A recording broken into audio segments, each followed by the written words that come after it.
രാവിലെ ഉപ്മാവ് ഉണ്ടാക്കാനുള്ളൊരു പരിപാടിയിലാണ്. നന്നായിട്ട് ലേറ്റ് ആയി എണീറ്റപ്പോ പാടുപെട്ട് ഉണ്ടാക്കുന്ന ഒരു വിഭവമാണ്. എല്ലാവരും കണ്ടോണം. ഭയങ്കരമായിട്ട് ലേറ്റ് ആയി പോയിട്ടാ. ആള് ഇച്ചിരി നടുവേനായിട്ട് ലീവാണ്. ഞാനിപ്പോ അമ്പലത്തിലിപ്പോ നടുവേനായിട്ട് റെസ്റ്റിലാണ്. അപ്പോൾ നമ്മള് രാവിലെ എഴുന്നേറ്റ് കഴിഞ്ഞാൽ കുറച്ച് ജപവും മറ്റുള്ള കാര്യങ്ങളൊക്കെ ഉണ്ട്. നമ്മൾ ഈ പൂജ അല്ലെങ്കിൽ അങ്ങനെയുള്ള ഒരു ഇതായിട്ട് ബന്ധപ്പെട്ടിരിക്കുന്നുണ്ട്. ഞങ്ങൾക്ക് രണ്ടുപേർക്കും രാവിലെ അത്യാവശ്യം ജപം കുറച്ച് കാര്യങ്ങളെല്ലാം കഴിഞ്ഞ് ഇപ്പൊ ഇനി ഉപ്മാവ് ഉണ്ടാക്കാൻ കാണാൻ വന്നതാണ്. ഉപ്മാവ് ഉണ്ടാക്കാൻ സഹായിക്കാൻ എളുപ്പത്തില് തേങ്ങ തിരുമലാണ് പ്രധാന പരിപാടി. പക്ഷെ എനിക്കിപ്പോ തേങ്ങ തിരുമ നടുവൊട്ടും വയ്യ. അത് കാരണം തേങ്ങ തിരുമയിലില്ല. ഇത് കഴിഞ്ഞിട്ട് വേണം ജാതകങ്ങളൊക്കെ എഴുതി വെക്കാനുണ്ട്.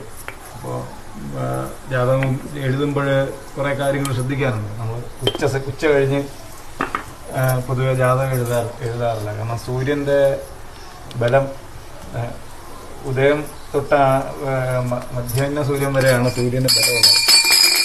അപ്പോൾ നമ്മുടെ ആയുസ് എടുത്ത് നോക്കിയാലും അങ്ങനെ തന്നെയാണല്ലോ.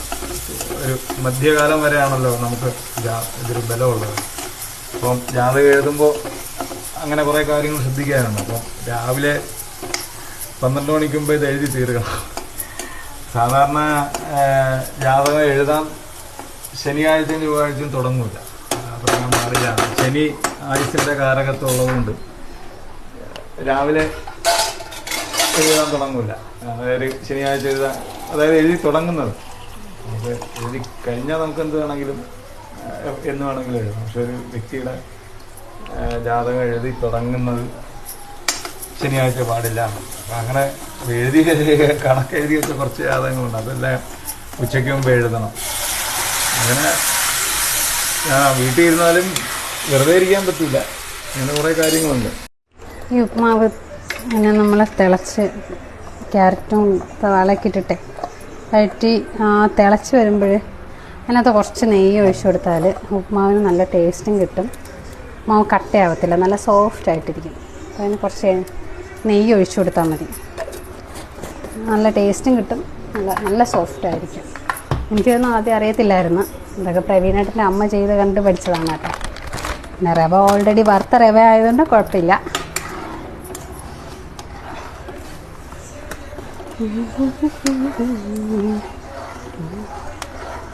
നമ്മളെപ്പോഴും ശ്രദ്ധിക്കുന്ന കാര്യം റവ ഇട്ട് വരുമ്പോൾ ഇങ്ങനെ ഇളക്കിക്കൊണ്ടേയിരിക്കണം. ഇല്ലെങ്കിൽ അത് കട്ട പിടിക്കും ഉറപ്പായിട്ടും. നമ്മൾ കറക്റ്റ് ഇറക്കി കൊടുത്തില്ലെങ്കിൽ എന്തോ പോലെ ആയിരിക്കും.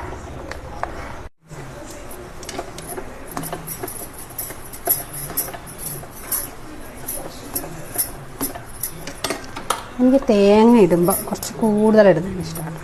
തേങ്ങ എന്തിൻ്റെ കൂടെ ഇട്ടാലും ഇച്ചിരി കൂടുതൽ ഇട്ടാലും ടേസ്റ്റ് കൊടുത്തല്ലേ ഉള്ളൂ.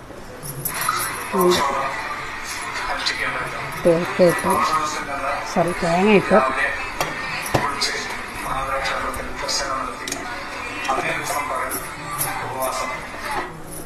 വലിയൊരു ജോലി ചെയ്യാൻ ഒരാൾ വിളിച്ചിരിക്കണം. കറിവേപ്പില പിച്ച് ഇതിനകത്തോട്ട് ഇട്ടാൽ വളരെ ഉപകാരം. പിച്ചിട്ടണേ, പിച്ചിട്ട് ഈശ്വരൻ കേട്ടാ. അന്നം ഈശ്വരനാണെന്ന് നമ്മൾ പറയുന്നത്. അപ്പൊ അമ്പലത്തിൽ പൂവിടുമ്പോൾ വേണം കറിവേപ്പില ഇടാൻ. അതെ, ഇടും. എന്തൊക്കെ കേക്കണം. ഞാൻ ഭക്ഷണത്തിനെ പവിത്രമായിട്ട് കാണുന്ന ഒരാളാണ്. അത് എന്താ പറയുക, ഞാൻ ഭക്ഷണം സദ്യക്ക് പോയാൽ പോലും എനിക്ക് ആവശ്യമുള്ള ഭക്ഷണം മാത്രമേ വിളമ്പിക്കുള്ളൂ. കാരണം അന്നം എന്ന് പറയുന്ന ഈശ്വരനാണെന്നാണ് എൻ്റെ സങ്കല്പം. ഭക്ഷണം എത്രയോ ആൾക്കാരുടെ അധ്വാനമാണ് നമ്മുടെ ഭക്ഷണമായിട്ട് വരുന്നത്. അപ്പം അതിനെ പലപ്പോഴും ഞാൻ ഹോട്ടലിലൊക്കെ ഞാൻ ചെല്ലുന്ന സമയത്ത് 2 പേര് 3 പേര് കഴിക്കാനായിട്ട് അനവധി വിഭവങ്ങൾ മേടിച്ചു വെച്ച് അതിൽ നിന്ന് വളരെ കുറച്ച് മാത്രം കഴിച്ച് ബാക്കിയെല്ലാം വേസ്റ്റാക്കി കളയുന്നത് കാണാറുണ്ട്. അപ്പോൾ പരമാവധി ഭക്ഷണം വേസ്റ്റാക്കാതിരിക്കുക. പല കല്യാണങ്ങൾക്ക് പലതിനും പോയാൽ ഭക്ഷണം വേസ്റ്റാക്കുന്ന ഒരുപാട് കാര്യങ്ങൾ കണ്ടിട്ടുണ്ട്.